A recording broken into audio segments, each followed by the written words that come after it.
Hello everyone, and thank you for joining us for this F3 Success Exam-Specific Tips and Techniques webinar. We're delighted that this will be presented by James Nutting from Astranti. Before I hand over to James, there are a few points I would like to make. To minimize disruption, you have all automatically been muted. If you'd like to ask anything, please pop the question in the questions box and there will be a short Q&A session at the end of the webinar. Following this webinar, you will all be sent a copy of the recording and a copy of the presentation slides. So without further ado, I will now hand over to James. Thank you, Jack. And I will just share my screen. One moment. Good, there we go. Thank you for the introduction and welcome everyone to this F3 webinar where we'll be looking at exam-specific tips and techniques. Just having a look, good to see so many of you there. I can see at the moment there's 63 of you attending, which is great number to get on a Wednesday afternoon in January. So thank you all for attending. Let's get on with the presentation and all for the webinar. So quickly, who am I and why should you listen to me? Why should you listen to what I have to say about F3? Well, I'm James Nutting and I'm the head of CIMA courses at Astranti. Some of you may be familiar with Astranti. We're one of the online tuition providers for CIMA courses. More about that at the end if you're interested. I won't waste too much time speaking about that now, but I at Astranti work as one of the lead tutors on the CIMA finance pillar. So my expertise are in F1, F2, and F3, and I've worked extensively on those papers. I've worked on study texts and tuition videos, writing the mock exams and recording the question debrief videos for those different subjects over the years. If any of you happen to have used any Astranti materials for any of those topics or any of those papers in the past, you may well recognize my voice. In addition to that, I have worked on case study stuff as well, but basically I know the CIMA syllabus very well. So what are we going to cover in today's webinar? Well, we've only got an hour, and that's not, unfortunately, long enough to teach you all you need to know to pass the F3 exam. So I'm going to focus on the things that can have the biggest impact on your study approach, and perhaps some of the things that you've overlooked and what I find students tend to overlook in preparation for this exam. So in section 1, that's mostly what we'll be focusing on, looking at the F3 exam, how it's examined, looking at the syllabus weightings for the syllabus, the pass rates, the resources you have, understanding the syllabus and really what is required of you in this exam. In section 2, we'll go through an exam strategy, the exam strategy we advise at Astranti to maximize your marks, to ensure you're getting the most marks you can in this exam. And we'll go through the key tips for you to keep in mind to make sure that you are successful. And then finally, in section 3, we have a number of exam style mock questions that we'll go through, and I'll just walk through those. And the point of those really is just to show you some of how to apply the exam strategy and some of the tips that we've covered in section 2. So obviously, there's, with the limited time, unfortunately, I can't do a whole session teaching you the key theory of F3. That's for you to do separately, but I do want to show you how to apply some of the key strategy and tips for answering questions. Good, okay, so just before we get into the main bulk of the webinar then, just want to let you know that we're currently running an offer at Astranti for attendees of this webinar. If you use the code that you can see on screen, F3 free text Jan 22 in bold there in the middle paragraph, you go to the Astranti website, find the F3 online study text, use that code at the checkout, you will get that F3 study text for free. That offer expires at midnight on Friday, so you've got a couple of days to use that. I was just looking at that F3 study text actually in preparation for this webinar and putting some of the questions together, and don't want to blow my own trumpet, I did work on it, but it's a great study text, and I'd forgotten just how good it was, actually, having not looked at it for a few months or so. So that offer is available to all of you as a thanks for attending this webinar. So CIMA F3 financial strategy, and the tagline for this syllabus, for this paper, is creating financial strategy, evaluating and managing financial risk, evaluating keyword we'll come on to in a moment, and assessing organizational value and business valuations. So I don't know at what stage of your studies you are going to be at, but if you're sitting the F3 exam, there's a good chance that you've already sat an OT exam before, so you might be familiar with some of this stuff, but there is a chance that some of you have maybe only sat one or two if you've come in through the gateway, or if you've had various exemptions. It may be that this is your first OT exam. That would be probably rare, but it's possible. So I'm just going to go through the key aspects of OT exam structure, because this still does apply at F3. So the exam, as always, is an hour and a half long. You've got 90 minutes. And at the beginning, before you start, there is the option to have a 15-minute tutorial. You can use that. You don't have to use that if you don't want to. In that 90 minutes, there will be 60 questions for you to answer. So that means you've got a minute and a half roughly per question. Now, some questions will be shorter, some questions will be longer. So you want to spend slightly longer on those longer questions. But on average, you've got about a minute and a half per question. So it's the kind of internal clock you need to keep running to have an idea of whether you're going to get through enough of the questions. We'll talk about a time management strategy later on as well to help you with that. So all of the questions are in line with the syllabus weightings. We'll look at the syllabus weightings in a moment, but basically the number of questions in the exam will correlate to those percentages. And importantly, this is something that this question that students ask even at these high levels at management and strategic level. All the questions in OT exams are independent of each other, so you don't have to answer 2 or 3 in a row to get the marks. They're all independent and they are worth equal marks. So you can effectively think of each being worth a single mark. Harder questions are worth the same as easier questions, okay? And to get the mark, you have to answer all aspects of the question correctly. So if it's a multiple response question, where it might say select 2 that apply, or select 4 that apply, or select all that apply, you have to get all of those right to get the mark. You won't get partial marks for only getting some of them. So that's the exam structure. And these are the question types. Again, you may be familiar with this, but it's always good to go through this because you'd be surprised at how many people might get to this level and they're still not fully aware of what it is, or don't fully know exactly what is in these OT exams. So multiple choice questions, that's when you have to pick one from a list. It might be a list of 5 or 6 or 10 things. Only one option is correct. Multiple response, that's where you have to select 3, or the dreaded select all.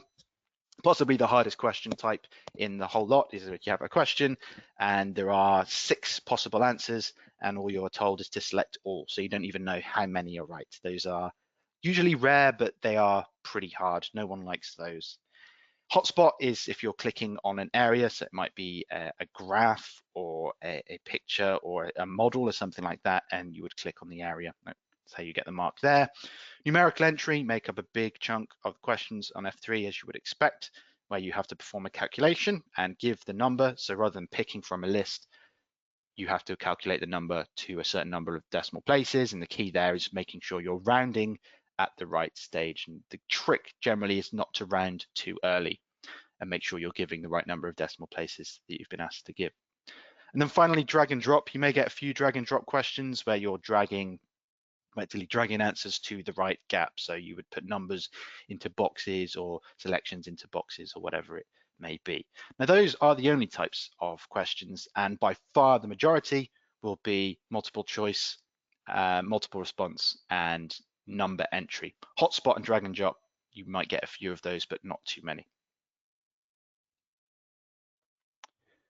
The next thing to understand, it's important to understand this, are the verb levels, because this determines the kind of level at which the questions are pitched. And as you might expect, with F3, you're at the strategic level. You have got the high level verbs, so level 5 and level 4. And it is worthwhile just familiarizing yourself with what these words mean and what that means for the level of question. So for level 5, you've got evaluation questions. And that means that you will be asked to advise, assess, evaluate, recommend, etc. And that's the highest level of verb. So when you have to evaluate something, you are placing a value on it, saying whether it's the right thing to do or the wrong thing to do, whether it's good, whether it's bad. And to do that, you have to kind of come to your conclusion, make your judgment, and then go on to make your recommendation based on whether it's the right or the wrong thing to do. And that's requires a level of professional judgment that you may not be used to coming from lower level of, OT exams. So that's something you may have to adjust to get used to, the higher level of these questions. Level 4, also a higher level, it's analysis rather than evaluate, but you still have to do your analysis. So the words like analyze, communicate, develop, discuss, examine, those indicate that you've got an analysis question. And those are the things that you have to kind of do to provide analysis to show that you understand the issue and can kind of analyze it and come up with potential options. Lower verb levels, level 3, you might get a few application level questions at F3, but really only a handful. This is where you're basically doing a calculation with not much else. You might get a few of those. You're not going to get any level 1 and 2 at this stage. No remembering and understanding. All the questions are pitched at a much higher level than that. So for the most part, you might get a few level 3s, but you're mostly looking at level 5 and level 4. So the content weighting, this is the F3 syllabus. There are 4 areas to that syllabus. You've got section A on financial policy decisions, and the weighting there is 15%. And so that means that 15% of the questions, remember there's 60 questions, are going to be in that area, okay? And you see the breakdown on the right here. Looking at the actual syllabus, you can determine that around 75% of the questions in syllabus area A on financial policy decisions are analysis, 25% on evaluate, and that equates to about 9 overall, so 15% of 60 is about 9 questions you're going to get on section A. And we can do the same sort of analysis with the others. So on section B, there are going to be about 15 questions. The majority of them will be analysis with a few evaluate. When it comes to financial risks, there was about 12 questions there. And interestingly, out of the whole lot, this is the area where you're going to get more evaluate questions than analysis. So going back to what we just talked about, that's where when you're evaluating something, you're saying whether it's good or bad, appropriate, what the best option might be. So you might have to perform a calculation. Obviously, with financial risks, there are calculations there, such as value at risk or hedging and all those different things. There may be some calculations involved, but those calculations will be really just to support you in your evaluation. So there's usually an extra step beyond just doing the calculation that you have to do for those evaluate questions. And then for business valuation, 90% of those questions, and bear in mind, this is the biggest part, the biggest single part of the syllabus at 40%, 24 questions on this, 90% of those are analysis questions. So quite a few calculations in there that you will get on business valuations. 10% on evaluate, also important because 10% of a big syllabus area does mean you're going to get a few high level questions on business valuations. So this is all this stuff that's important to know. Students often go straight into studying, learning the syllabus, and they haven't really spent much time looking at the weightings and how that affects the way you ought to study and where you should spend your time. You certainly, looking at those weightings, you can see straight away that you shouldn't be spending an equal amount of time on A, B, C, and D. You want to be spending a lot more of your time on D and less on A. So the pass rates for F3, what are they? Well, F3 is one of the tougher exams. You can see the most recent data we have for pass rates running from November 2020 to 2021. F3, the pass rates on average over that time were 55%.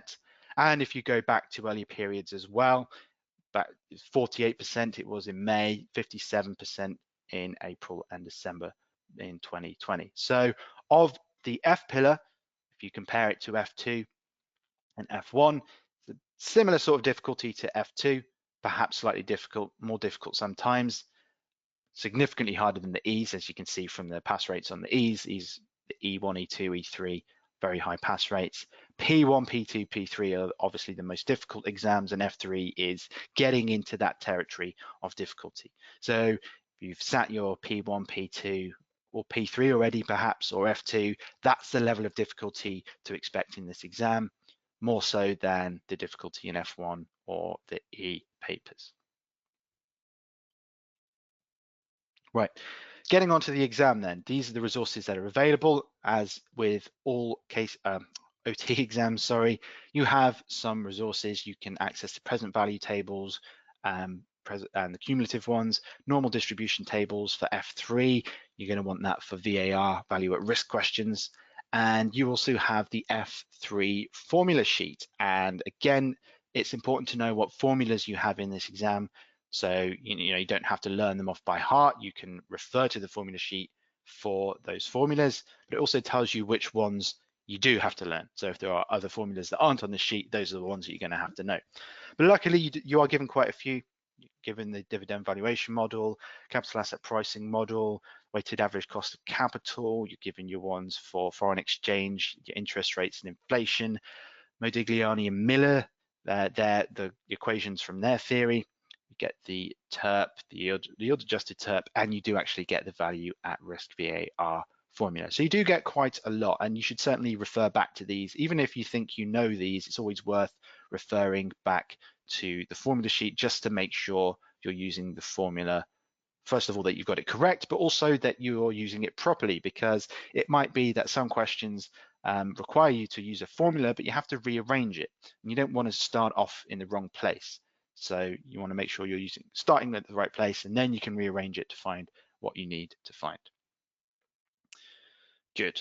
Okay. Good to see our number of attendees has gone up as well. We've gone up to 111. Fantastic to see so many of you here. Right, the blueprint. You may be familiar with this. I would expect you should be fairly familiar with this. This tells you what is on the syllabus. It tells you the representative task statement and skill level. So I'm not going to go through the entire F3 syllabus. That would be a waste of your time. But just to show you how to use this, and I would recommend going to have a look at this if you're not familiar with it. You can find it on the CIMA website. If you search for CIMA F3 blueprint, you'll find it fairly quickly. So on the right, you have the representative task statement, and that relates to the lead outcome and component. So here we're looking at F3A, it's financing policy decisions, strategic financial objectives, and the first part of that is that you need to know the different types of organization and their financial objectives. The skill level is analysis, and so all of the questions on this topic will be written at the analysis level, and what the question will ask you to do is in the representative task statement. So for this first part of the syllabus, if you get a question in this area, you'll be asked to analyze overall strategic financial objectives or of different types of entities, and that will be the nature of the question. So you can get a pretty good idea of what kind of question it is you're going to get with that syllabus area. Now, of course, all good tuition providers, including Astranti, all of our mocks are written according to those representative task statements. So the best thing you can do is to sit mock exams that have been written to the representative task statement, and you know that will be good practice for the kind of questions that will come up in the real exam. And the key thing there is to note the level. So all of these questions are analysis questions, and you can see that the representative task statement always starts with analyze. So that's what you're being asked to do. Just to contrast with that, if you move on to business valuation, section D of the syllabus, one of the lead outcome here, context of evaluation, subsection of that is mergers and acquisitions. You can see that that's at the evaluation level. Notice how the verb has changed. So for the A and C, it's analyze the advantages and disadvantages, or analyze taxation implications. For section B on mergers and acquisitions, it's to advise on the reasons for or against acquisitions. So when you get questions on mergers and acquisitions, you'll be presented with a scenario, and what you need to do is suggest why it might be a good or a bad idea, because you're coming up with reasons for or against the acquisition, merger, or divestment, whatever it might be. And you would justify that with the relevant reasons. But just notice that it is pitched at that slightly higher level. That's the level you'll be expected to give answers at. Okay, so that is kind of covering the exam, the syllabus, kind of the syllabus weightings, pass rates, all that kind of stuff. That's the context and the background to help you be able to really understand what this exam is asking from you, and perhaps give you a few things, a few gaps that have been identified that you perhaps need to fill in. One of those might be being slightly more familiar with the blueprint. Next, we're going to move on to an exam approach, and the approach here is one we suggest to our students to maximize their marks in this exam. As you saw, the most recent pass rate for F3 was 55%. Okay, so that's, you know, just over half of people passing this exam, which means slightly under half fail this exam for all the sittings. Now, the fact that you are here on a Wednesday afternoon in January listening to me talk about F3 more likely puts you in the group of people that will pass, because you are actively trying to increase your chances of passing by attending this webinar. So what we'll go through then is perhaps some of the most useful information you can employ when sitting this exam to maximize your marks and to ensure that you are the ones that pass. So this approach it's the kind of traffic light approach. You may be familiar with this, but effectively it's the way to make sure you're getting the most answers, most marks you can get. So you're going to start off with green, and those are the quick wins, and you're going to go through the questions and you're going to answer the shortest questions that you can read through very quickly and that you are confident about giving an answer for. Okay, so we said on average you've got 1.5 minutes per question. With these short questions, you should be able to answer these in under a minute, maybe 30 seconds if you can get through them quickly enough and you are confident with answering them. So once you've got through those, you could get through a good chunk of those in 10 to 15 minutes, and then you've got those in the bank, you're confident about them, and you can move on to the harder questions at the second pass, at the amber level. And as you're going through the short questions, you want to flag the ones that you'll come back to later. And then on the second pass, you're going to look at the slightly longer questions, but you are confident about them. Okay, so they're in topics that you are confident with, that you enjoy or like, or that you are happy with. And so you'll have time to go through the longer questions.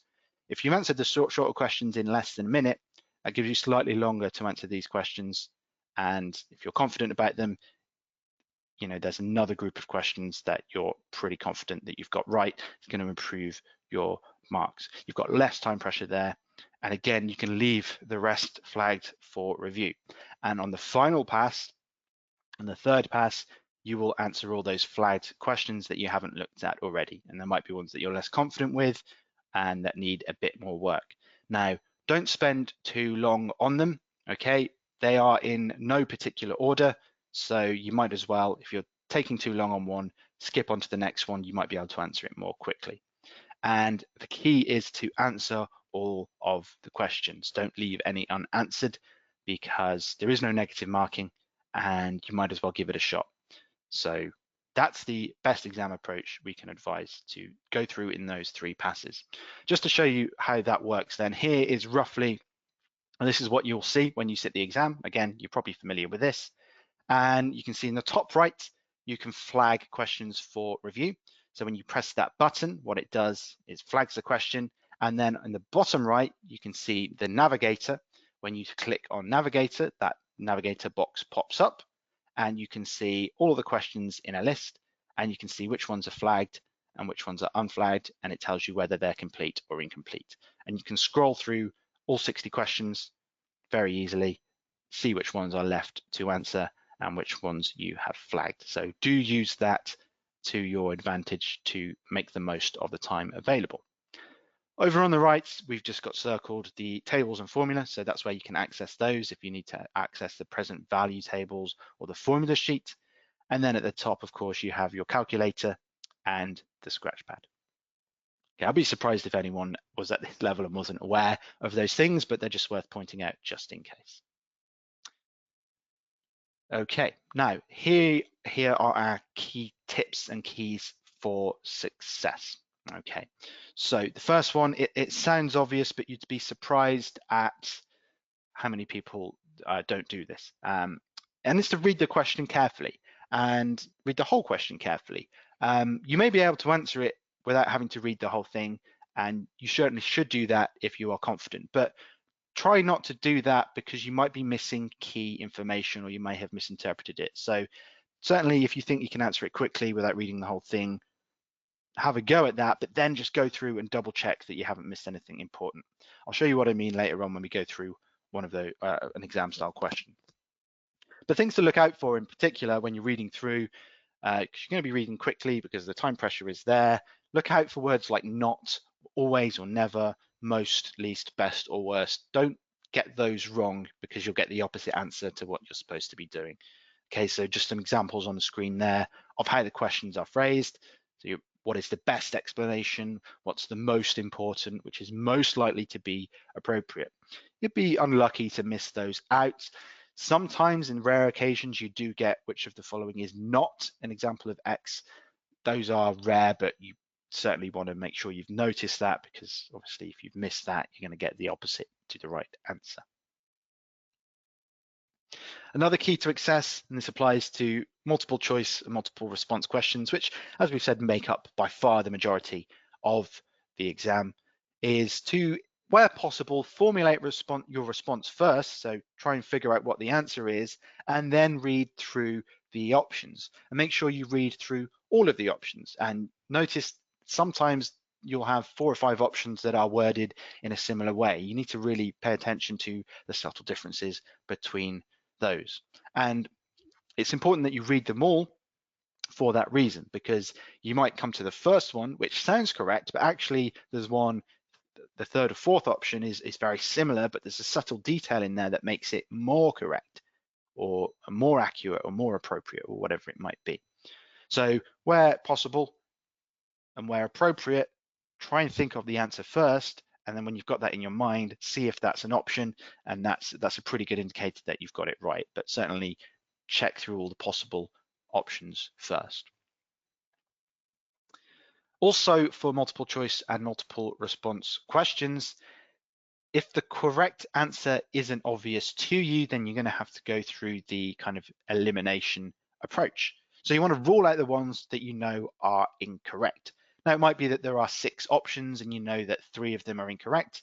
If you can cross those out, that immediately increases your chances of getting it right, even if you are just guessing. And that is worth doing because, as we said, there is no negative marking, okay? And you might as well have a go. So rule out the ones you know it can't be true.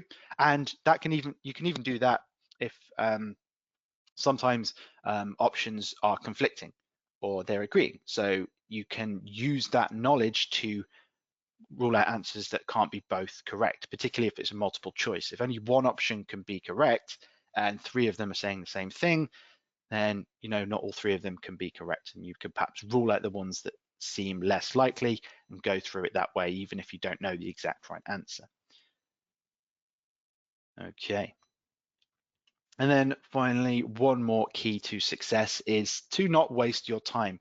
Obviously, use the exam approach that we suggested. If you are unsure, then flag it for review and come back to it later. Move on to a question that you can answer. Get those marks in the bag as quickly as you possibly can. And as I've already said a few times, make sure you answer every question, okay? It's not negatively marked. You might guess it right, and you know it might just be a handful of marks, those guesses that get you the pass, and you obviously want to rather be passing than failing. So attempt all of the questions. Good, okay, so what we're going to do now is look at the exam style questions. So what we've got is one question from each of the syllabus areas, and what I'll do is go through those and show you how to apply some of the approaches and strategies we suggested so far. So the first area on financial policy decisions, these are the key sort of sub areas within section A. And remember, this is 15% of the mark, so expect around about 9 questions. So you might get 2 or 3 on each of those different areas. Not necessarily, but kind of on average. So what I'll do here for these questions, rather than just sit here and read to you, I'll give you 20 seconds or so to read through the question yourself. And why not have a go, see if you can come up with the answer. But I'll let you read through the question. first rather than me reading through it, and then I'll go through the breakdown and the key information that needs to be focused on. So go ahead and read that question now.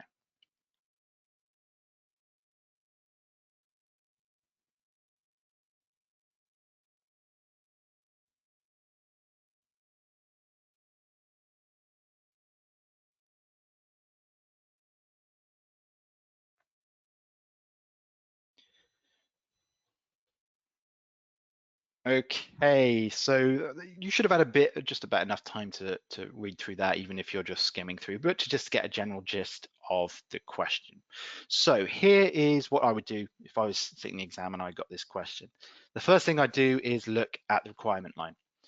Okay, so that's the advise, so sorry, I'll just go back, the line right before the options. Advise why on the project that best projects its creditworthiness. I would start there because creditworthiness is the key here. It tells you what it is you're assessing or trying to figure out. So creditworthiness is the extent to which someone is worth lending money to.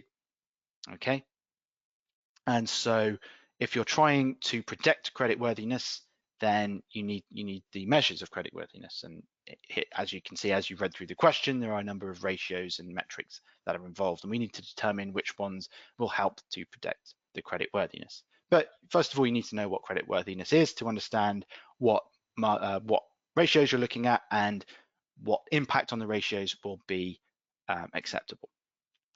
So the most important ratios for assessing creditworthiness determine how easily an entity can repay the loan and keep up with their interest payments. And so if we go back to the beginning, then we know company Y, they have several projects available, but it wants to avoid financial risk, and that's one of its key strategic goals. And that's because the majority of shareholders are risk averse, and so they want to protect their creditworthiness at all cost. And so the projects that are available, project 1, 2, 3, and 4, okay, we need to determine which of those best protects creditworthiness and therefore is in alignment with this key strategic goal. So the key ratios that are presented here for the different projects, we've got the profit margin, we've got interest cover, and we've got gearing. Okay, so you should be familiar with those ratios at this stage. And so what we want from these margins, if we're looking to protect creditworthiness, we want the gearing to ideally decrease or at least not increase. Okay, gearing being the measure of how the capital structure of the company, how the company is funded with debt and equity. So the lower it is, the less debt and the less risk from the shareholders and investors' perspective. So you want that to decrease or at least not increase. The profit margin, how much profit is earned from sales, you either want that to increase or not decrease, because that means there's more, more profit available to cover things like interest. And then the interest cover, the actual measure of how the company can cover its interest, you either want that to increase or at least not decrease. So when we look through these different projects, project 1, 2, 3, and 4, we can see that what we're looking for is the ones that meet those criteria. And we can see that project 4 is really the only of the options that has positive impact. So to decrease gearing is to bring that down and reduce risk, and to increase the profit margin by 4%. So both of those suggest that someone is more likely to lend to the company if those things are achieved. If your profit margin goes up and your gearing decreases, that's going to make you, people happier to lend to you, and that's going to better protect your credit worthiness. All of the other options have unfavorable ratio movement. So the margin is either decreasing, the interest cover is decreasing, or the gearing is increasing. So none of the other projects are as good as project 4. Good. Okay, so the approach we took with that question then was to try and pick out the key detail that was going to help us answer that. And really it was going straight to the requirement line, understanding what we're looking for by identifying creditworthiness, and then sort of working backwards to see what it is we needed to figure out in order to answer this question. Great. Okay, next question from syllabus section B is sources of long-term funds. And this is where you have your capital structure, long-term debt and finance with your equity, and also dividend policy as part of this. So a number of calculations.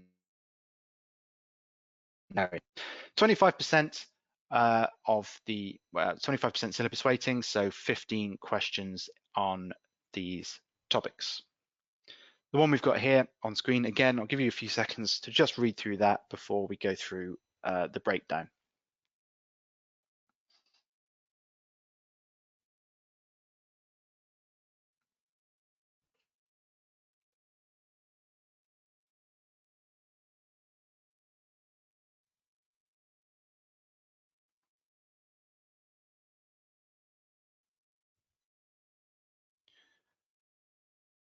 Okay, so hopefully you've got through most of that. So as you can see, just through skimming through the question, you can see this is a question on a weighted average cost of capital, specifically using Modigliani and Miller's capital structure theory. Okay, so Modigliani and Miller, key part of the F3 syllabus on capital structure. Their formula is available in the formula sheet. Okay, so you can go to the formulas and make sure that you're using the right one. And this is the formula that is given for M&M theory with capital structure. So it's good enough to get the formula, but you need to know what the parts of the equation mean, don't you? So the weighted average cost of capital is the weighted average cost of capital of the geared firm. Okay, so in this case, with just to kind of go through the question, we've got an ungeared firm. They're entirely financed by equity, company A, and they're considering issuing debt. So they're going to go from being ungeared to geared.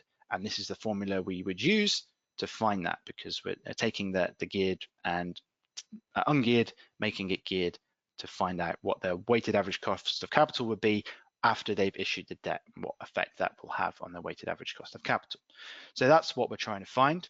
So KEU is the cost of equity in the ungeared firm before taking out debt. T is the tax rate. VD is the market value of the debt that's being issued, and VE is the market value of equity.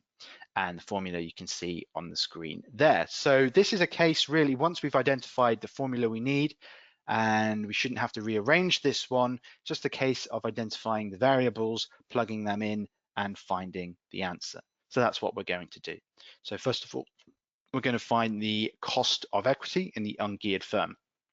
So company A is the company we're looking at, considering issuing debt. A has been paying an annual dividend of $310,000, and that's been stable for many years, so we can assume that's going to remain the same. And the market value of their equity is expected to be 4 million. Now, the market value of equity, so what's happening here is this company is considering issuing debt, but there's nothing being said about what it's going to do to its equity, whether it's going to issue further equity or whatever.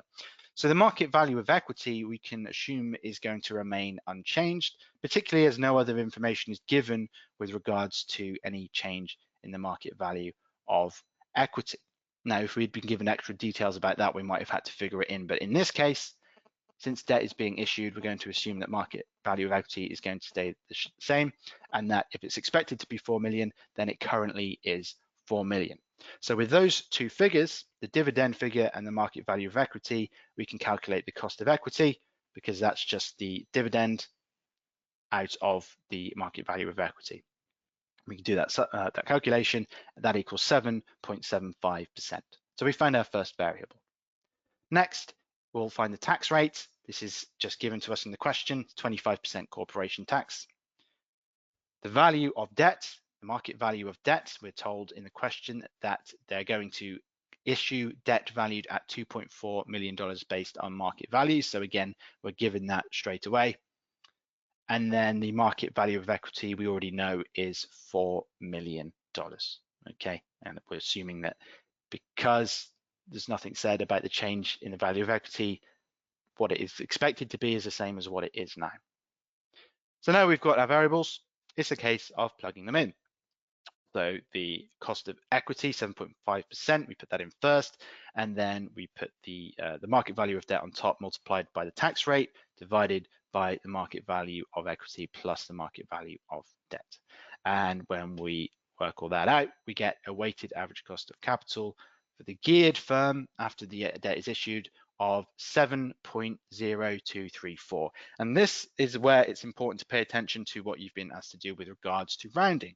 Now, in this question, you've been told to round to the nearest 0.1%, and that's exactly how you should give your answer. So 7.0234 to the nearest 0.1% is actually 7.0%. So it's one of those cases where you're asked to be quite precise and you actually end up with quite an even round number. That sometimes does happen, but you have to have the confidence to think that you're right. So the correct answer here would be 7.0%. That's the weighted average cost of the capital of the firm. Right, how are we doing for time? Yes, we've got plenty of time to go through the other two questions. Good, okay, so section C of the syllabus is financial risks. It's 20% of the syllabus. You're going to get about 12 questions in this area. The question we've got on the screen here, again, a few seconds just to read through that.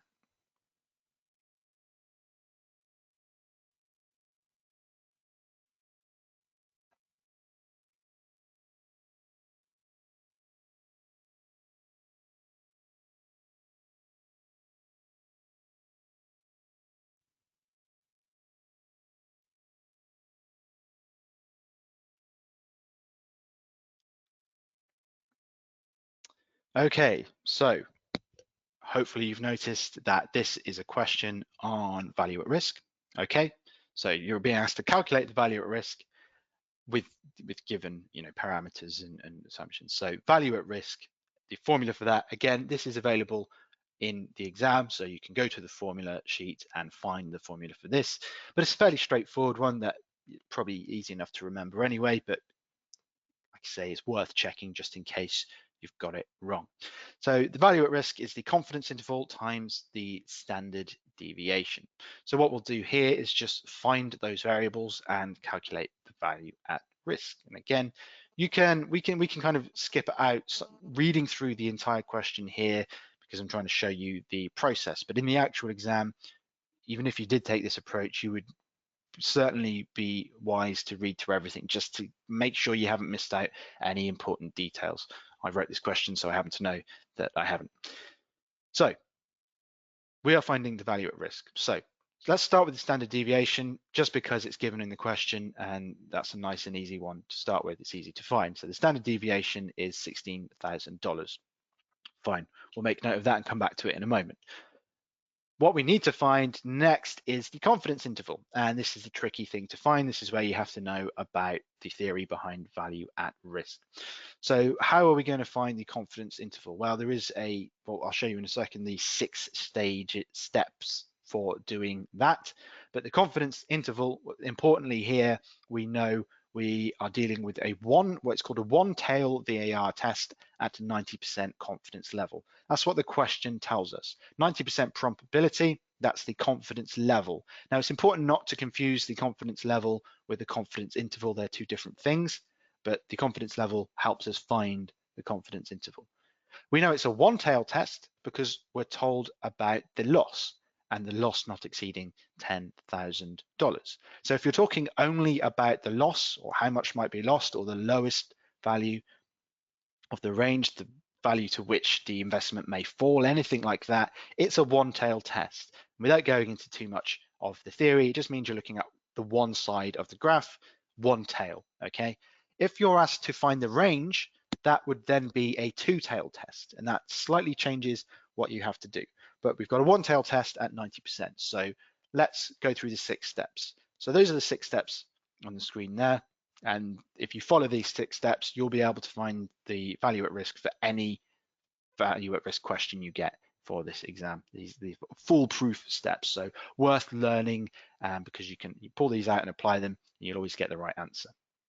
Let's go through those one at a time. Step 1 is 100% less the confidence level. Okay, so 100% less the confidence level. Well, we're told the probability is 90%. That's the confidence level. So 100 less 90% is 10%. Easy first step. Step 2, to divide the result of step 1 by the number of tails. So the result is 10%. We've already established that this is a one-tail test. So 10% divided by 1 is 10%. Okay, That's not the step's important because if you've got a two-tailed test, that will obviously you'll divide it by 2. In this case, nothing is happening, nothing changes at step 2, but still an important step to keep in there. Step 3 is 50% less the result from step 2.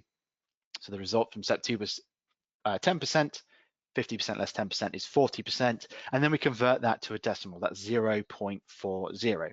And so now with that number, we can find the closest match in the normal distribution table. You will have the normal distribution table in the exam, so you go find the normal distribution table, and you're looking for 0.40. And you can see there, the closest to that is 0.3997, and the two numbers that gives us is 1.2 on the left and 0.08 at the top. Okay, so this is how you do a VAR question. You find that number, and what we do with those numbers, we note those 1.2, 0.08. We add those together to find the confidence interval. So 1.2 plus 0.08 is 1.28, and that then gives us the interval, confidence interval. We can plug that into the formula. So it's 1.28 multiplied by the standard deviation of $16,000 and gives us the value at risk is $20,480. Okay, one more question to get through before we go through the Q&A. I'll try and get through this quickly to give us enough time to go through those questions. So the final section is business valuations. This is the 40%. It's the big chunk of the syllabus, 24 questions here. This is a fairly straightforward one, but it's a different kind of question than what we've looked at so far. So I won't give you any time to read through this one, just because we're slightly running out of time here. So what we have here is a question where you have to pick the best strategy or the most appropriate strategy to prevent a company being acquired by an acquirer. Okay, so what we have here is a build up to a hostile takeover. Okay, and G Group is a shareholder. They own 15% of company P's shares, and they've made it clear that they intend to make an offer to gain a controlling interest in P. So we're building up to a hostile takeover, that being G Group to take over company P. And so we are at the pre-bid phase. No bid has formally been made at this stage. They've just made their intention clear. So the best defense here, the best strategy is to use a pre-bid defense. Okay, this is all a key part of the F3 syllabus. So the options we have A, B, C, and D. We need to pick the best defense. The best defense is going to be a pre-bid defense. So let's go through each option one at a time. So shark repellent strategy. This is where you change the articles of association to require a supermajority of shareholder approval to acquire a company. So if you make it a supermajority, it makes it harder for the potential acquiring company to get that majority. B is appeal to shareholders. So the directors of the target company, in this case company B, can emphasize that the offer is too low and that the bidder's share price is too high and not sustainable. Okay. Option C is the white knight strategy. That's where the board offers the company to another friendlier outside interest in a hope that they will bid for the target company. And then you have the counter bid strategy, or otherwise known as the Pac-Man strategy. That's where the target entity, again company P, will turn around and bid for the bidding entity instead. Now, of those 4 options, actually only one of them is a pre-bid defense, and that is the shark repellent strategy. All of the others are post-bid defenses that only really work once a bid has been made, and they would be defense options suitable at that stage. But since we're before bid at this stage, the best thing to do with the shark repellent strategy, where we change the articles of association to require a supermajority, thereby making it more difficult for G Group to buy, to get a controlling interest in P. Okay, those are the exam style questions. Just quickly before we go over the Q&A, I want to just run through a few things that we offer at Astranti. So we do have online courses for F3 available right now. High quality courses, all the content you need, study text, revision notes, tuition videos, mock exams. There's course, there's forums that you can talk to other students. we write our materials to be easy to understand, engaging, and dare I say it, fun. We like to use real world examples and apply things to the real world so it's easier to understand. And it's fully comprehensive. We cover the entire syllabus. Those are the materials we do. I just mentioned all the standard stuff: study texts, revision notes, tuition videos, mock exams, exam practice kits, and importantly, online communities where you can talk to tutors and other students to help you with your study. And if you want, you can buy any of these things individually. You don't have to, you can join the full course, happy to have you, but if you just want one of these products, then you can get them then. If you enjoyed that second half or the final part of the webinar where I went through a breakdown of those questions, that's the kind of thing that we do in our 100 question video series. So we've got 100 questions from across the entire F3 syllabus, and each one of those is broken down by an expert tutor. I do some of them. We also have some of our other F3 tutors who break down those questions and tell you how to answer them. And they're a bit more in depth than what I had time to do in this webinar. Just to remind you again that the offer is on for that free study text as well. And with that, I will stop there and we'll go through Q&A. So if anyone has had any questions, I'll take those now. Okay, so we've got two from the same person. So their first one was, how many mock exams do you suggest taking? And then what marks should you expect to be getting in the mocks? Okay, great questions. I would you can't do too many mock exams is the honest answer. So do as many as you can conceivably do, as many as you can afford to get your hands on. We have 5 mock exams on the F3 course, so we think that once you've done 5, that's a pretty good amount of study and practice for the exam to have done.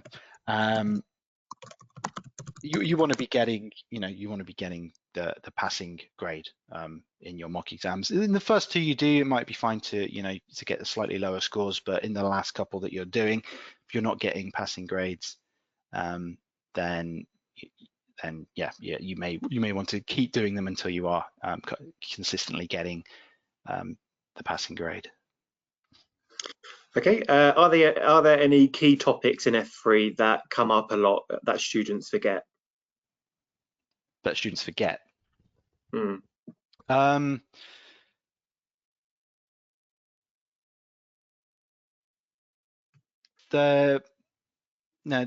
think that the issue here is that pretty much anything from the syllabus can come up, and so you kind of have to be prepared for anything. But I would say that the syllabus weightings are a good guide to where to spend your study time, and obviously with section D on business valuations, that's 40%. So you want to roughly spend 40% of your study time preparing for those questions, and you want to make sure you've done a thorough kind of revision of the key syllabus areas for business valuations, certainly.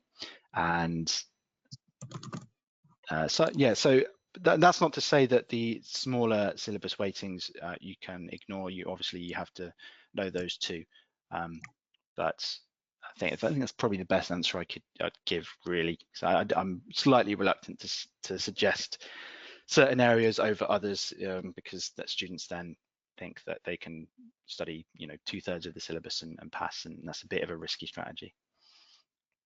Okay, do you have any tips for rearranging formulas? Well, unfortunately, I don't have any magic tips or anything like that. It just practice is the best thing. So if you struggle with numbers and equations and maths and things like that, then the best thing you can do is just really spend a bit of time with the equation and try to understand really what it is that it's showing. I mean, if you're happy to just learn it and you can apply it, then that's fine. But if you struggle with that, then you might want to really try to understand what it is showing, and then when it comes to rearranging, it's a bit easier because you don't have to think about the rules. You just understand what it's showing and you can rearrange it to get it to do what you need it to do. Okay, and do you know what the split of calculation to theory questions is for F3? No, there's no sort of definitive split. I would say it's, well, it's not quite 50-50, but it's in the region of that 60-40, 50-50, one way or another. There are a lot of calculation questions, of course, particularly in section C and D, where you're kind of doing your calculations for your financial risks and your business valuations. You're going to get a fair few calculations in there. In the first two sections, you're going to probably get more theory questions where you're dealing with strategy and dividend policy and that sort of thing. But yeah, it's usually roughly even across exams. It would be hard to say exactly. Okay, someone's asked, because they're a mature student and thinking of taking their time to learn, how long will you be given access to the case studies once purchased? Well, at Astranti, what we do at Astranti, so you'll get 6 months access, but just give us a call or send us an email. We are quite flexible on catering to your needs. So if you've got a particular plan in mind, then let us know and we'll see what we can do to help you. Thank you. And then what subjects do you suggest taking after F3? Do you suggest P3 or E3? Good question. What we suggest at Astranti actually is the one we suggest doing E3 last out of the three, and that's because of the strategic case study. And E3, the things you do in E3 tend to be more closely aligned with the kind of stuff you're doing in strategic case study. So the kind of high level strategic stuff, understanding the business environment and all those sorts of things. So E3 is usually the best one to do right before the case study. But when it comes to the other two, F1, F3 or P3, it's not really beneficial to do one instead of the other. Other than, I think, if you look at pass rates, at least P3 is probably the hardest exam of the lot. So you might want to do that one first and get it out of the way. And then you've got a slightly easier run up to the strategic case study. Okay, and how much of home study hours do you think people should do before applying for the exam? I think, well, actually, I think you probably want to book the exam before. So you want to book the exam and you have a fixed date in mind that you have to work towards. That's the best way to do it to keep you motivated. But obviously you need to think about, how much time you can put in. So if you've booked one for, say, 4 weeks or 6 weeks, you need to figure out how much time you can spend over those 4 to 6 weeks. Our courses are for F3, they're 6 weeks, 6 to 8 weeks in length, depending on how much time you have available, and you're studying a couple of hours a day, or you can do it in chunks. So you're talking 8 to 12 hours a week over 6 weeks or something like that. So there's a fair bit of time involved and studying involved, particularly at these high levels. You can probably get away with a bit less study at the at operational level, and maybe less so at management. But yeah, you got some of the hardest exams with F3, P3, and E3. So. Perfect, thank you very much. It seems like all of the questions. Did you have anything else to add before I wrap up, James?